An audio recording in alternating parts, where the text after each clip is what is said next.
네, 여러분 반갑습니다. 토픽 강의를 맡게 된 김명준입니다. 그러면 제가 오늘은 그 첫 번째 토픽에 대한 간단한 설명을 여러분에게 해보도록 하겠습니다. 한국어 능력 시험 1입니다. 한국어 능력 시험 어떻게 공부해야 할까요? 시험에 대해서 여러분들이 어떻게 공부해야 되는 방법이 분명히 있습니다. 자, 그래서 우선 무엇을 공부해야 될까요? 바로 기출문제가 아주 중요합니다. 그래서 여러분들께서는 그동안 그 기출문제를 꼭 확인해서 풀이하는 공부 방법을 선택하시기 바랍니다. 자, 두 번째입니다. 자, 어떻게 공부해야 하나요? 자, 출제 유형을 여러분께서 이해하셔야 합니다. 그리고 출제 유형에 대한 풀이 방법을 여러분이 생각하시면서 시험을 준비하시면 되겠습니다. 자, 다시 한번 강조합니다. 기출문제가 아주 중요합니다. 우리는 기출문제를 통해서 출제 유형을 확인할 수 있습니다. 그리고 그 출제 유형에 대한 풀이 방법을 여러분께서 생각하면서 공부를 하시면 되겠습니다.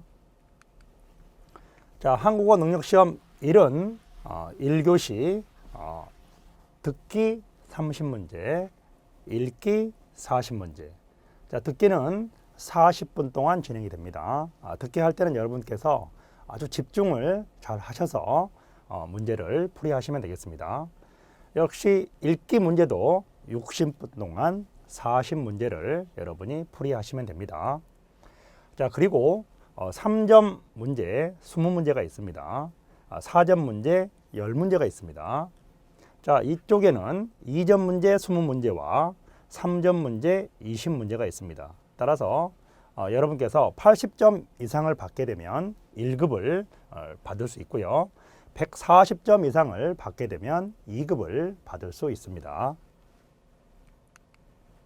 자, 첫 번째입니다. 토픽 1 듣기 영역 유형을 여러분께서 이해하는 시간이 되겠습니다.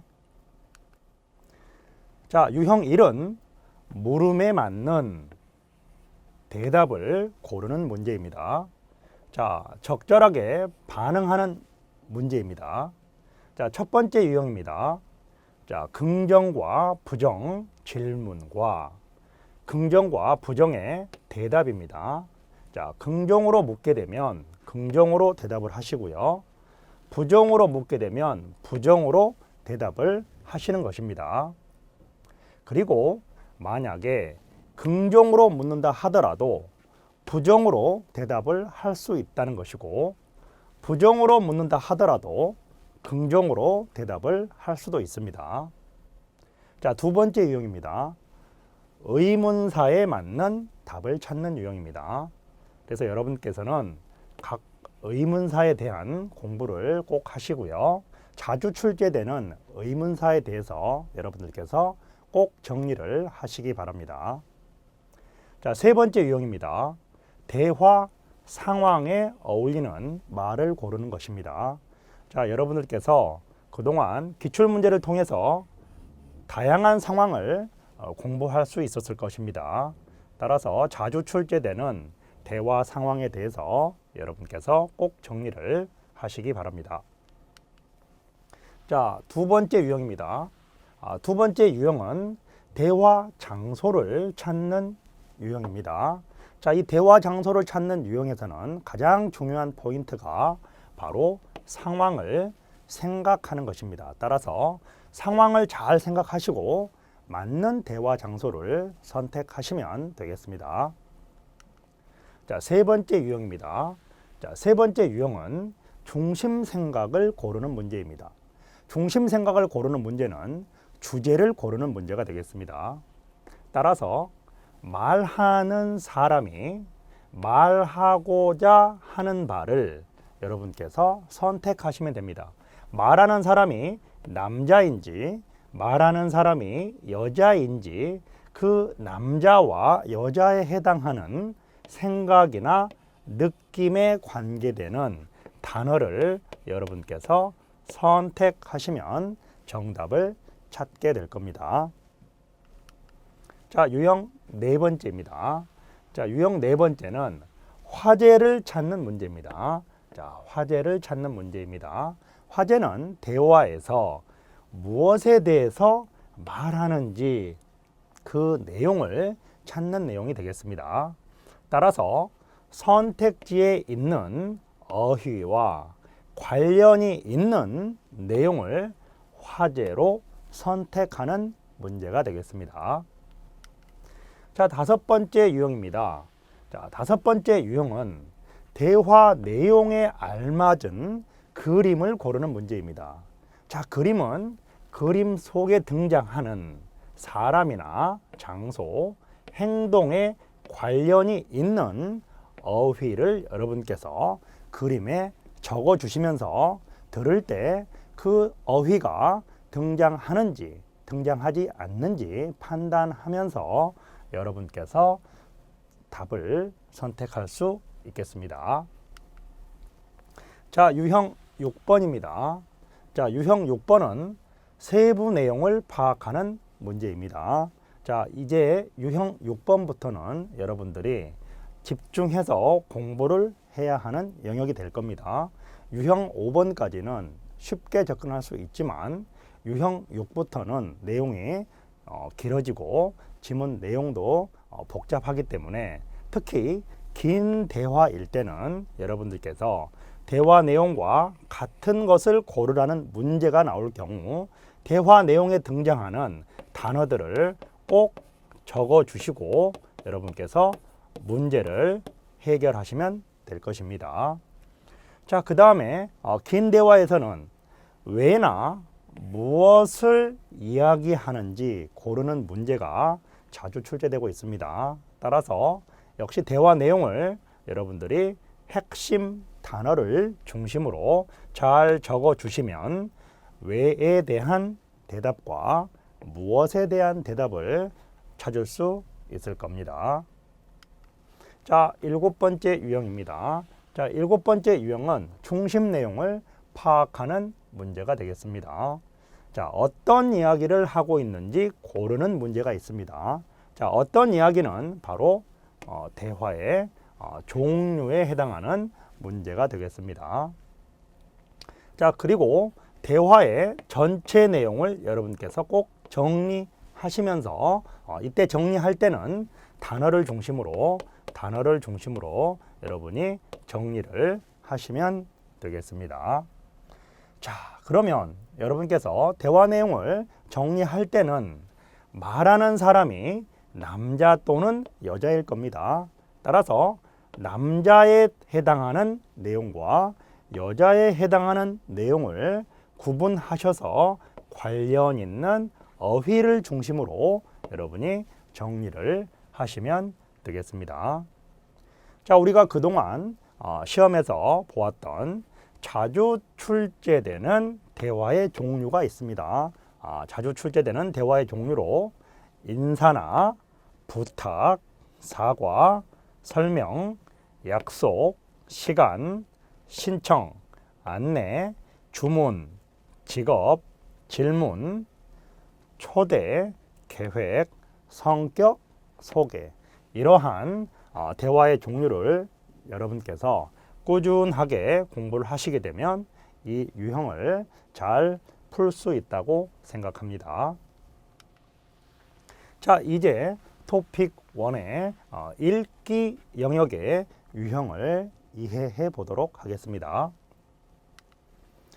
자, 유형 1번입니다. 자, 유형 1번에서는 두 문장의 공통 소재를 파악하는 유형이 되겠습니다. 첫째는 어휘와 어휘의 관계가 아주 중요합니다. 따라서 그 어휘가 상의 어인지 그 어휘가 하의 어인지 여러분께서 구분해서 단어를 정리하셔야 합니다. 자, 우리가 상의어라고 할 때 일반적이나 포괄적인 뜻을 가지고 있습니다.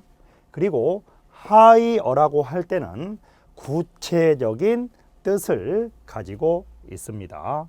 자, 이렇게 상의어와 하의어 관계를 통해서 우리는 주제와 관련이 있는 어휘를 찾을 수 있습니다. 자, 유형 2번입니다. 유형 2번은 두 문장의 문맥에 알맞은 말을 찾는 문제입니다. 우리가 흔히 빈칸을 채우는 문제라고 이야기를 합니다. 자, 빈칸에 들어갈 단어들은 명사나 형용사, 동사, 부사 이런 단어를 여러분께서 빈칸에 넣는 연습을 하는 것입니다. 자, 이때도 역시 앞 문장과 뒤 문장의 관계를 잘 생각해 보시면 어떤 명사나 형용사, 동사나 부사가 그 자리에 들어가는지 여러분이 판단하실 수 있을 것입니다. 자, 유형 세 번째입니다. 자, 유형 3번은 세부 내용을 파악하는 문제입니다. 자, 우리가 토픽에서 세부 내용을 파악하는 문제는 여러분이 꼭 밑줄이나 중요한 단어 중심 밑줄 가장 중요한 포인트가 되겠습니다. 따라서 우리는 간단한 실용문의 세부 내용을 파악하는 연습이 우선적으로 필요합니다. 간단한 실용문은 광고지나 안내문, 설명서, 계약서, 메모, 지시문 등 다양한 종류의 실용문이 있습니다.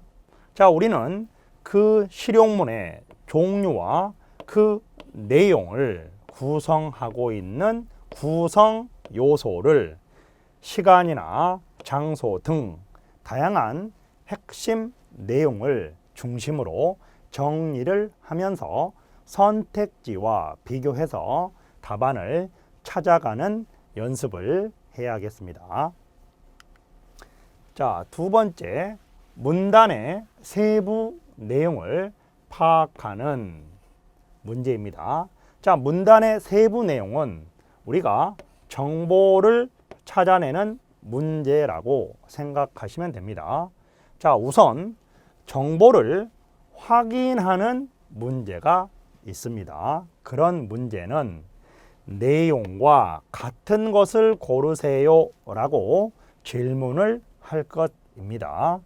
그리고 두 번째, 정보를 추론하는 문제가 있습니다. 자, 정보를 추론하는 문제는 알 수 있는 것을 고르세요 라고 질문을 할 것입니다.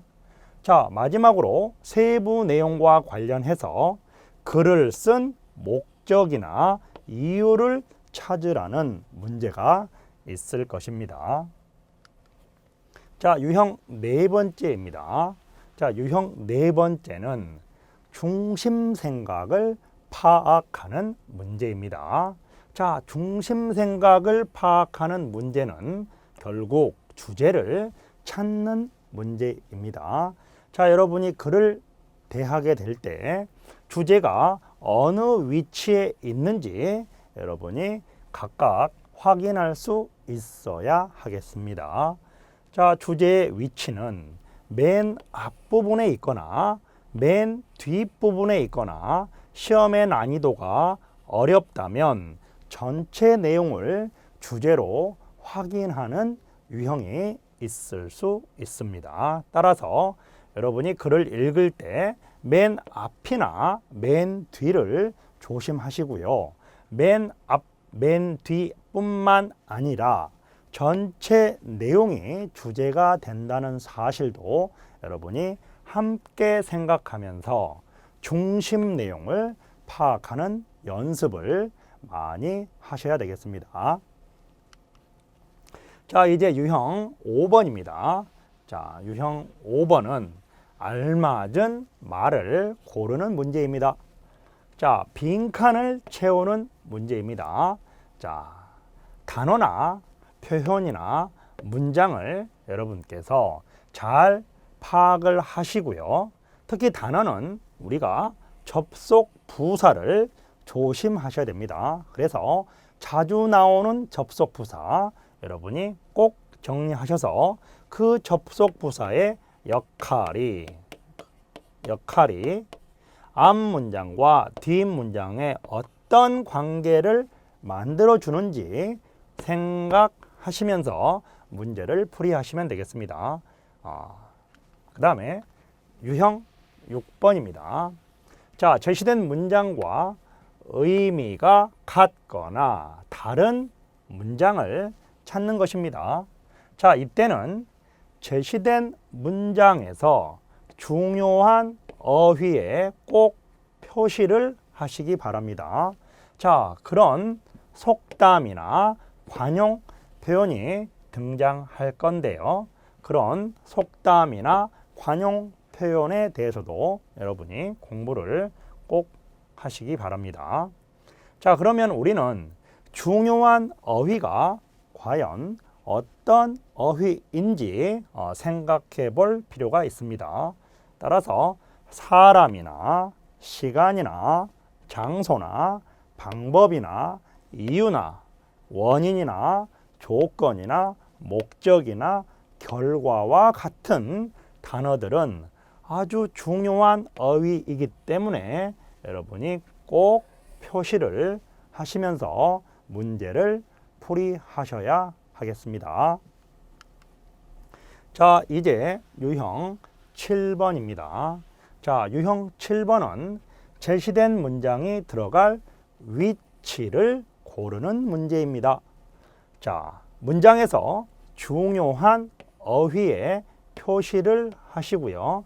자, 방금 전에 제가 말씀드렸지만 중요한 어휘라는 것은 사람이나 시간이나 장소나 방법이나 이유, 원인, 조건, 목적, 결과 등 주로 출제되는 단어들이 이런 단어들이기 때문에 반드시 표시를 하시고요. 자, 문장을 알맞게 배열을 하시면 이 문제를 잘 풀 수 있겠습니다. 자, 8번째입니다. 유형 8번입니다. 자, 순서를 파악하여 문장을 배열하는 문제입니다. 자, 이 문제 유형은 글의 전개 방식을 올바르게 이해하는 것을 묻는 것입니다. 따라서 글의 전개 방식은 글의 종류에 따라 약간 다릅니다. 자, 우선 설명문인 경우와 논설문인 경우로 우리가 나누어서 공부를 하셔야겠습니다. 자, 설명문의 경우에는 여러분에게 어떤 정보를 전달하는 글이기 때문에 예를 들어 설명을 하거나 나열하면서 설명하는 방식을 여러분이 공부하시면 되겠습니다. 자, 논설문인 경우에는 주장을 하는 글입니다. 따라서 그 주장을 위한 다양한 근거와 원인이나 결과에 해당하는 부분을 파악하면서 여러분이 문제를 풀이하시면 되겠습니다. 네, 지금까지 토픽 1에 대해서 전체적인 이야기를 제가 여러분에게 설명해 보았습니다. 자, 그러면 이제 다음 제1회 문제부터 여러분이 이러한 유형과 해결 방법을 생각하면서 문제를 풀이해 보도록 하겠습니다.